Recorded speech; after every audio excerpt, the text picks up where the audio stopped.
For decades, scientists, researchers, they've all been chasing this huge question, right? What is the single most important thing for a long, happy life? A life that's truly fulfilling. We optimize everything else, our jobs, food, sleep. We track all these metrics. But if you had to pick just one focus area for well-being into old age, what does the science actually say? Okay, let's get into this. Yeah, today we're really doing a deep dive into the science of, well, human flourishing. We've pulled together some amazing sources. The main one, the longest study ever on happiness, the 80-year Harvard study of adult development. Just incredible data there. And we're pairing that with cutting-edge research on how we measure well-being, subjective well-being, or SWB, and also mind-body integration strategies, the practical stuff. Right. And our mission here is clear. We want to skip the fuzzy self-help advice. We're digging out the research-backed actionable tips, things you can actually use. What does the best science say you should be doing? So let's jump right into that core finding from the Harvard study. 80 years of tracking people, youth, right through to their 90s. And the number one insight, the absolute bedrock against life stresses. It wasn't career success or money or even, being brilliant. It was close relationships. Strong social connections. That's it. The most consistent finding across all 80 years, across different groups in Boston, too. It's just fundamental. People who felt genuinely connected, family, friends, community, they had significantly lower rates of chronic stuff. Like type 2 diabetes, arthritis, and especially cognitive decline later on. And the how behind this is just fascinating. It's not just like feeling supported emotionally. It's physical. Exactly. It's physiological. The researchers found close relationships act like sophisticated stress regulators. Think about it. You get stressed work, money worries, whatever your body goes into, high alert, right? Cortisol spikes, heart rate up, inflammation. But if you have someone solid to turn to, that connection, that talk, it helps your nervous system actually calm down faster, back to baseline. If you're lonely, your body kind of stays stuck in that high alert state, constantly bathed in stress hormones. And over decades, that leads to chronic disease. Wow. That really puts the study director's quote into perspective. Loneliness kills. It's as powerful a health risk factor as smoking or alcoholism. Yeah. That's intense. A health risk like a disease itself. And here's a statistic that just drives it home. Listen to this. How satisfied someone was with their relationships at age 50. That was a better predictor of their physical health at 80 than their cholesterol levels were at 50. Hang on, say that again? Because that's huge. A subjective feeling how happy you were with your connections predicted physical health better than a hard biological marker like cholesterol. Exactly. It suggests relationships have this incredibly deep, long-term protective effect, more than we maybe realized. It totally reframes how we should think about health, about prevention. It really does. It suggests building and maintaining your social world is maybe the best health insurance policy out there. Okay, so if that's the big finding, the takeaway can't just be, oh, I hope I make some friends. The research stressed being intentional. Absolutely. The participants who thrived, who lived longest and happiest, they were proactive. They didn't just wait by the phone. They made plans. They reached out. They joined groups, community activities. The real difference was the effort they put into nurturing those face-to-face connections, prioritizing depth, not just, collecting online likes. That intentional effort seems key. Crucial. And look, while relationships are number one, we can't completely forget the body itself. The study also reminded us pretty clearly that folks who did well also exercised regularly. They took care of their physical health. It backs up that great advice from one of the centenarians they studied. Take care of your body like you're going to need it for 100 years. Because, well, you need that body to actually show up for those relationships for the long haul. Okay, so relationships are foundational.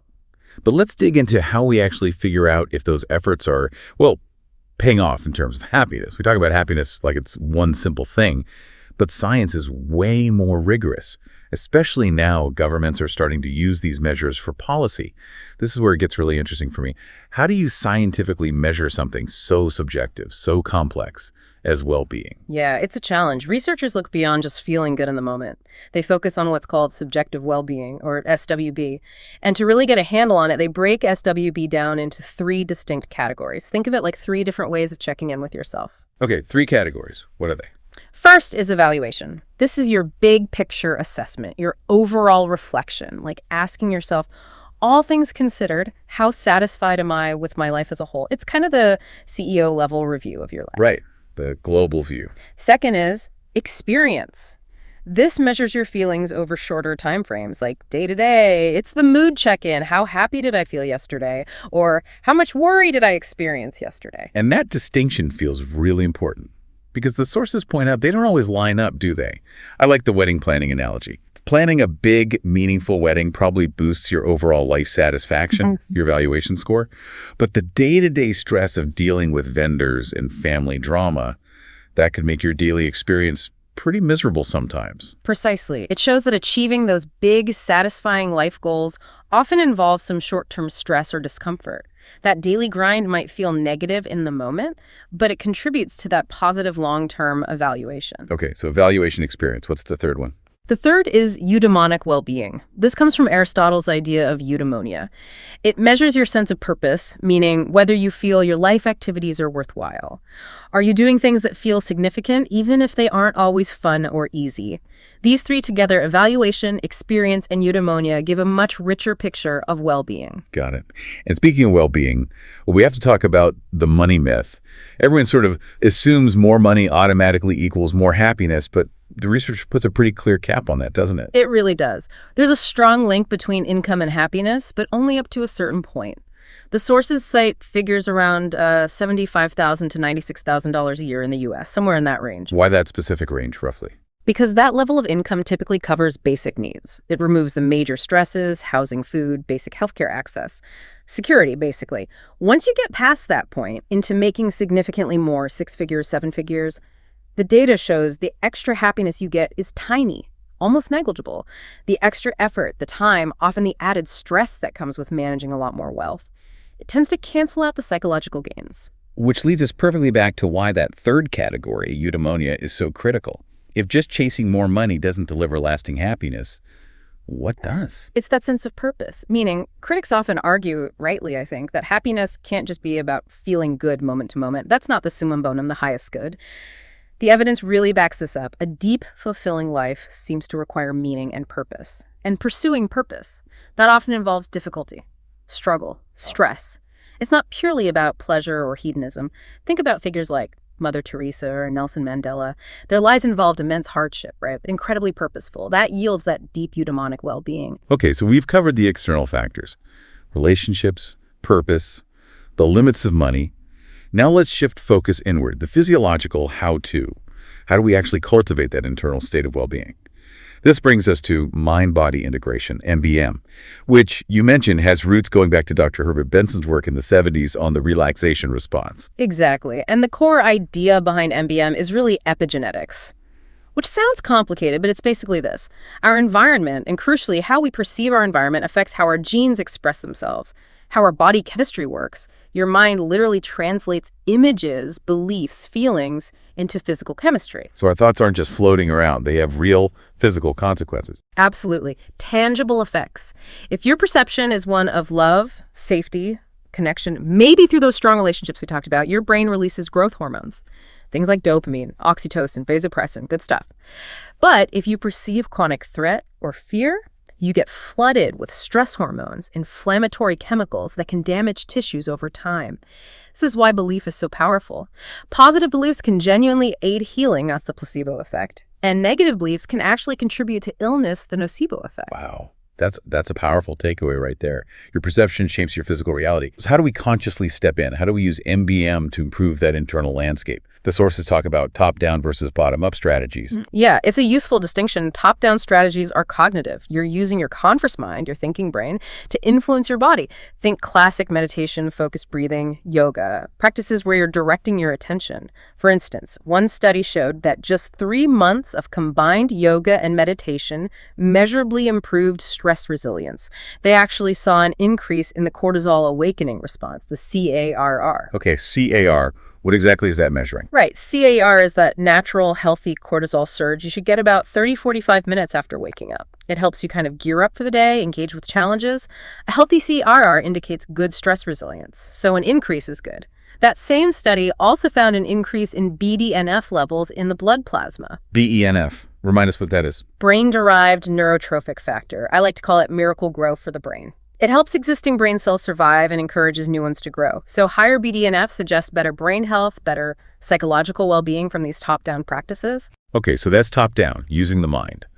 What about bottom-up? You mentioned this is key for trauma. The whole body keeps the score idea. Exactly. Bottom-up strategies work the other way around. They use the body, the physical sensations, the sensory input to reset emotional states, often states stored in the limbic system, the more primitive points of the brain. The idea is that some things, especially trauma, aren't stored as neat verbal memories. They're stored as bodily sensations, as patterns of arousal. You can't always just think your way out. So therapies like sensor-motor psychotherapy focus directly on tracking those body sensations using movement to help regulate the nervous system, to help the body learn it's safe now. And EMDR was mentioned too. Eye movement, desensitization, and reprocessing. Right. EMDR uses bilateral stimulation like eye movements or tapping while recalling distressing memories. It seems to help the brain process and integrate those memories differently so they lose their intense emotional charge. It helps unfreeze them from being stuck in the body's alarm system. With bottom up, the body is really the entry point for healing. And to make this all really concrete, the research highlighted some fascinating integrative therapies, like animal-assisted therapy, AAT, specifically equine-assisted therapy working with horses. That has physical benefits. It does. Things like decreased muscle tension, improved core strength. Yeah. Because you're constantly adjusting your body to the horse's movement, that three-dimensional rhythm. But it's also profoundly psychosocial, building trust with a large animal, nonverbal communication, feeling a sense of independence. It hits both levels. It's whole person work. Really integrative. Yeah. Or using the arts, drawing, painting, music, even working with stone. The sources show these aren't just nice hobbies. They actively help manage stress and emotions. They can even improve symptoms of chronic illness. Exactly. They become measurable therapeutic tools for integrated operational healing, not just distractions. So if we tie this whole deep dive together, what emerges are really two powerful, actionable ideas for you. First, those close, supportive relationships. They are the single best investment for your long-term health, happiness, longevity, full stop. And second, building well-being isn't passive. It takes intentional work, measurable practices, both externally through connection and internally through integrating mind and body. Yeah, so what it all boils down to is that things like happiness and purpose, they aren't just soft philosophical ideas. The science clearly shows they're linked to real biological outcomes.